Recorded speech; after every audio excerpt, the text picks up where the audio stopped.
Me voilà arrivée à Soligny-sous-Ballon et pas Sainte-Sabine sur Longève. Nous sommes juste devant le jardin des poésies. C'est le jardin de Bernadette et elle nous attend à l'intérieur. Suivez-moi. Nous voilà donc à l'intérieur et je vous présente Bernadette. Bonjour. Bonjour. Comment allez-vous? Très bien. Merci de nous accueillir. Il fait moins chaud que ces jours-ci, donc on apprécie la fraîcheur d'aujourd'hui. Alors nous voici à l'intérieur du jardin des poésies et c'est un jardin, vous allez le voir, qui est composé de peut-être 2 endroits principaux, c'est comme ça qu'on peut dire. Ouais. Donc ici vous êtes au jardin du soleil et l'autre côté c'est le jardin d'ombre. Et j'ai décidé, donc avant c'était principalement un jardin d'ombre et je parlais pas trop du jardin du soleil parce que c'était plus un potager. Et j'ai voulu un petit peu innover et faire moins de potager et mélanger. Mon jardin fait 1000 mètres carrés, donc j'étais un peu frustrée par la taille. Et donc, ça me permettait de mettre davantage de fleurs, de plantes à mon goût. On a énormément des fleurs et des plantes ici. On va cheminer justement ensemble. On pense 700, plus de 700, mais entre les arbres, les petites plantes, les arbustes, voilà. Maintenant, je ne les compte plus parce que voilà, il y a trop et puis je pense que je suis passée à autre chose. J'essaie de m'intéresser plus au jardin aussi de poésie puisque c'est un jardin où j'ai mis un petit peu plus de citations par endroit. D'accord. Et voilà, donc on peut lire des choses que j'ai à cœur et qui font réfléchir aussi, pas que moi, certaines personnes qui aiment mon jardin. Et c'est un peu ma marque un peu de fabrique un peu dans ce jardin. Voilà. Ce sont des citations qui vous inspirent en fait. Voilà, qui m'inspirent et c'est vrai que quelquefois on m'en a donné quelques-unes et c'est pas pour ça que je les mets parce qu'il faut vraiment que je ressente vraiment les choses. Mais c'est des citations, mais il n'y a pas que des citations. Ça peut être aussi un texte que j'entends à la radio, une phrase d'un ami, des mots. Ça peut être plein de choses. J'ai aussi des petites phrases de mes petits-enfants. Ils avaient 4 ans et je sais plus, 5 ans. Et voilà, des choses spontanées par rapport à la nature. Et quand on me fait une belle description de quelque chose ou de sentimental, eh bien, je me dis, écoute, toi, tu vas arriver dans mon jardin. Ce sont des mots qui résonnent en vous. Ça fait combien de temps que vous êtes installée ici? Alors, 40 ans. Donc, 40 ans, je jardine, bien sûr, mais je jardinais d'une manière plus classique. Et j'ai eu le bonheur de rencontrer des gens connus, si on peut dire, mais c'est vrai, très connus, Stéphane Marie et Jérôme Goutier. Donc Stéphane Marie, c'est l'animateur de Silence à Pousse.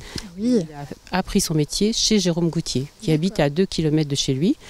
Et Jérôme, c'est un monsieur qui a un très beau jardin, un des plus beaux de Normandie, et qui est ingénieur agronome, qui écrit des livres depuis des années.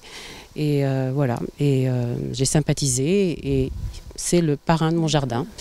Donc ensemble, on fait plein d'autres choses. Il vient régulièrement vous voir? Alors oui, assez, pas assez à mon goût, mais c'est vrai qu'il me promet à l'automne.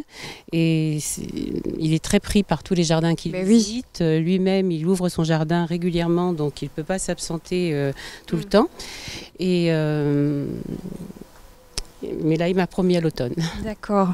S'ils nous regardent tous les deux, et on l'espère, ils sont invités évidemment à venir vous voir. Allez, on va avancer un petit peu pour aller découvrir votre jardin. On aperçoit également votre maison.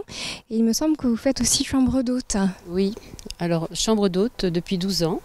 Alors nous étions 2 puisque mon mari est décédé fin février.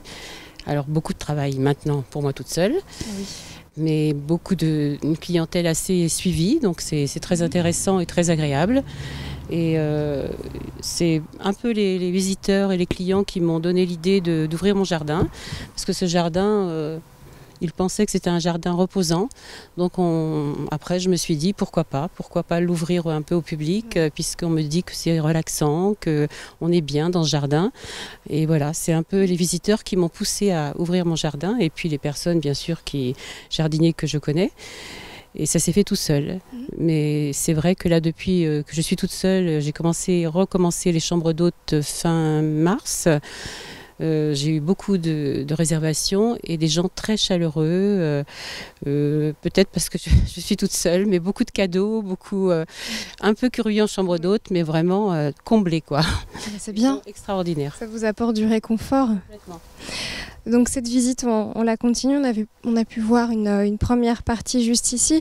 Et là, on arrive dans cette deuxième zone que vous appelez donc Le jardin d'ombre. jardin d'ombre, parce qu'il y a beaucoup plus d'arbres naturellement. Ces arbres ont été plantés il y a 40 ans, donc il n'y avait rien, que des vieux poiriers, il n'y a plus rien maintenant. Et tous les arbres que l'on voit, ils ont 40 ans, plantés de mes mains. Mon mari serait encore là, il disait toujours à tout le monde, mais c'est elle qui a fait tout ça, c'est elle qui a planté tout ça. Et il y a même des arbres qui faisaient quelquefois 20 cm, Ah ouais, qui sont géants maintenant. ça doit être Donc, très... je suis très attachée à tout ce que j'ai planté, c'est normal. C'est valorisant hein, de jardiner, de faire des choses comme ça avec ses mains et de les voir grandir à ce point quand on voit la taille des arbres qui nous entourent. Faut les respecter. Et c'est vrai que je suis un petit peu étonnée, quelquefois dans les vieux jardins, des gens qui disent mais il est trop grand, on va le couper. Et moi, ça me fait mal au cœur. Triste, hein, moi aussi je suis d'accord avec vous. La tête.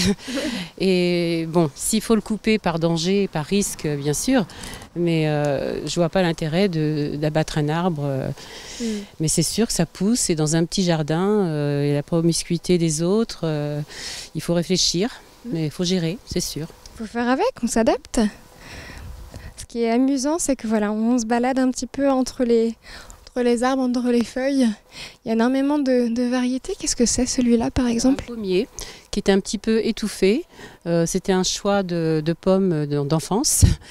Et le souci, c'est qu'il donne... Bon, c'est vrai que là, en ce moment, il n'y a pas tellement... Il y a des problèmes avec les fruitiers par rapport à la météo. Mais moi, j'ai pas trop de chance parce qu'il est un petit peu étouffé par les autres arbres. Et je pense que je vais peut-être un peu sévir à l'automne pour dégager un peu quand même. Parce qu'il faut quand même... un jour taillé, on n'a pas le choix. Celui-là, il est assez drôle de loin, on dirait des plumes. Qu'est-ce que c'est ça? Alors, des aiguilles un peu. C'est deux erreurs. C'est erreur volontaire dans mon jardin. C'est ce pin, donc c'est Willishiana. C'est un pin, d'accord. C'est un pin de l'Himalaya. Et alors ce qui est original, c'est que il était tout petit, mais quand j'ai regardé sur internet, il va le faire 45 mètres. Donc je Ah oui. préparer, mais j'ai pas voulu parce que encore une fois, je m'y suis attachée. Et aussi par rapport à un conifère, quelquefois qui nous pique, là lui, il est très doux. Il a touché en même temps que vous. Il est retombante, c'est sa particularité, et il est très doux, donc majestueux. Et de l'autre côté, dans le jardin du soleil, j'ai un eucalyptus, et c'est pareil, c'est un choix un peu délibéré, une folie, j'assume. On verra plus tard. Il y a aussi des choses assez originales, c'est ces petits arbres que vous avez mis par terre, c'est des buis, hein. Mais c'est joli d'avoir mis ça comme ça. Ces petits buis, je les ai faits il y a plus de 20 ans en bouture, puis après je les ai placés. Donc c'est vrai que c'est comme des bébés. Alors le souci, c'est que comme beaucoup de jardiniers savent en ce moment, qu'il y a un gros problème avec les buis, la pyrale du buis. Donc il faut traiter régulièrement puisque il y a un papillon qui pond et qui qui fait des chenilles et qui les détruit. Moi j'ai traité déjà 2 fois cette année. Ah mince. C'est catastrophique, pas forcément pour moi, mais pour tous les châteaux de France qui ont des jardins à la française. Donc c'est un problème. Alors comment ça se passe les visites guidées lorsque l'on arrive ici chez vous? Ça prend combien de temps? Mais écoutez, c'est vrai qu'on me dit que je suis un petit peu bavarde, mais j'aime beaucoup parler de mes plantes et aussi parce que quelquefois il y a des histoires. Par exemple, j'ai un arbre qui est arrivé par avion dans un petit pot de yaourt et il faisait 10 cm. Superbe, c'est lequel? Un albizia qu'on voit là-haut. Juste ici, ouais. Mais voilà, donc il fait, on dit aussi un arbre à soie, et il fait des petites fleurs très légères, roses au-dessus. Et c'est, voilà, donc il faut si vous allez le voir à la maison, il est vraiment tout en haut. Exotique, qui pourrait ne pas être là. Bon, bien sûr, ici dans la Sarthe, beaucoup de gens ont cet arbre, mais moi j'ai eu beaucoup de mal parce qu'il faisait 10 cm, donc il a eu beaucoup de mal à grandir. Et maintenant, vous voyez le géant. Ouais, c'est chouette. Un arbre comme ça, comment voulez-vous que je coupe un jour? C'est pas possible. Ah non, ça il faut pas. Hein. Je suis amoureuse de mes arbres. Ah, il est très beau. Il est très beau. Puis encore ces citations, même même poème, Pierre de Ronsard, ouais, tout à fait. Il y a des roses mignonnes, allons voir c'est la rose, c'est inévitable. Vous êtes une amoureuse de la poésie avant d'être une amoureuse du jardin ou comment ça s'oriente? J'étais amoureuse de la poésie un peu si vous voulez, mais sans connaître vraiment à fond. C'est vrai que dans mes études, comme tout le monde, monde. Après, j'ai connu un peu plus Jacques Prévert parce que donc il y a quelques citations. Parce que comme j'adore le Cotentin, bon, tout le monde sait que Jacques Prévert a habité le Cotentin. Et en plus, moi j'ai eu le bonheur, à force de sillonner les jardins et d'aimer le Cotentin, de rencontrer encore une fois Merci. plein de personnes. Hop, on a les petits... Dont un ami de Jacques Prévert. D'accord, ah ouais. 92 ans maintenant, et que je vois régulièrement et qui me raconte plein de choses. Et ici, il y a quelques années, il a fait une conférence sur Jacques Prévert et j'ai eu 90 personnes. Waouh, ah, c'est Des anecdotes. une superbe histoire. Oui. Extraordinaire. Et j'ai le dossier, la conférence, voilà. C'est extraordinaire. Donc le Cotentin m'a apporté beaucoup de rencontres, d'écrivains, de plaisirs de jardin. Et ce jardin m'a apporté une grande autre chose. Depuis quelques années, je suis amie avec un photographe russe. D'accord. Merci à Facebook. Parce que Ça nous aide, hein. voilà. Il a repéré mon jardin, puisque c'est un amateur, il vient de Moscou, hein, de jardin. Il photographie, c'est son métier, par passion. Donc il connaît plus de 700 jardins en France. Ah, quand même. Et il est venu ici 2 fois photographier, on est amis. Et il désirait faire un livre de ses photos. Donc je fais un livre de ses photos et je choisis des jardins de toute la France avec un ami botaniste autodidacte du Cotentin. On écrit et on est rendu au 22e jardin pour faire un livre de 25 jardins. C'est superbe, donc le livre va bientôt sortir si je ne me trompe pas. 19. J'espère, voilà. C'est un peu long, ça fait 2 ans déjà. Mais tout le monde sait que en même temps, voilà, c'est compliqué. Les maisons d'édition, c'est compliqué. Mais j'y crois. mais vous avez raison, c'est un très beau projet. Et mon ami parrain Jérôme Goutier nous corrige. Donc c'est un grand honneur qu'un écrivain connu nous corrige. Tout à fait. Donc ça fait beaucoup. Bon, on espère pouvoir... Je dis toujours merci mon jardin. C'est grâce au jardin que je fais tout ça et que je connais un tas de choses. Voilà. Il faudra qu'on se revoie pour que vous puissiez nous présenter cet ouvrage. J'espère que il y aura un jour, voilà, mais ce sera un jour magique, ça c'est sûr. Et sinon, récemment, au mois de septembre, j'ai été choisie pour être dans un livre, Les jardins d'émotion de la Sarthe. Ah, bah oui, on le connaît bien, ce livre sur LMTV, on a vu... oui. Non, je crois. Et la personne qui avait décidé de ce livre, Josiane Coinon, eh bien, Au Courret Jardin, m'a choisi, donc je suis dans ce livre. Ah, bah superbe. Superbe, vous avez raison, et c'est un bel ouvrage et on invite tous nos téléspectateurs à le consulter. Donc le jardin m'apporte beaucoup de passion et de rencontres.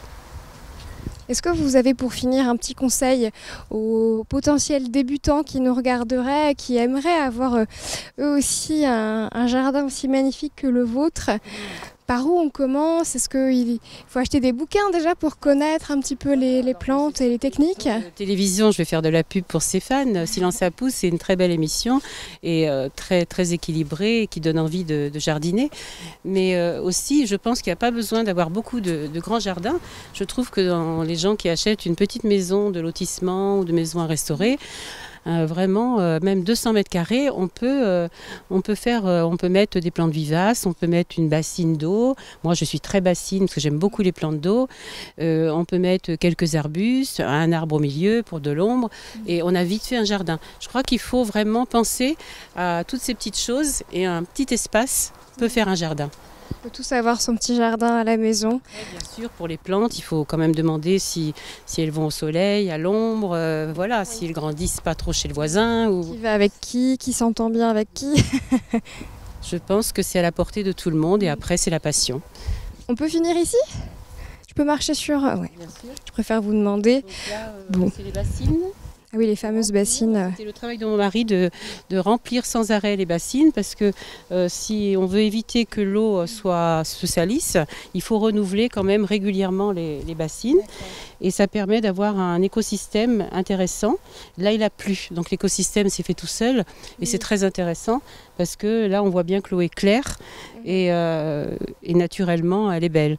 Donc, quand elle est belle, eh bien, les nénuphars ils viennent plus facilement, les plantes elles poussent plus facilement. Voilà, là, c'est des joncs. Des petites choses qui surviennent. Et qui peuvent être plus grands encore dans un ruisseau. Mais bon, cela, c'est bien sûr, ça ne se trouve pas dans la vraie vie. Hein. Eh bien, merci beaucoup Bernadette en tout cas de nous avoir accueillis dans votre jardin aujourd'hui. Et puis on rappelle aux téléspectateurs que pour le visiter, c'est tous les deuxièmes week-ends du mois. Voilà, c'est ça. Voilà, Samedi, dimanche. samedi, donc il reste le mois de septembre, le deuxième week-end du mois de septembre. Voilà, Merci encore. de rien. À bientôt. C'était un grand plaisir. C'est gentil. C'est vrai que si je donne du bonheur, bien sûr, aux gens qui viennent et visiter et chambre d'hôte, c'est la plus belle des récompenses. Merci beaucoup. Voilà, merci. Allez, c'est pas fini pour vous et moi. On reprend la route. Direction maintenant Sillé-le-Guillaume. On change d'univers. Je vous emmène au cours hippique. C'est parti.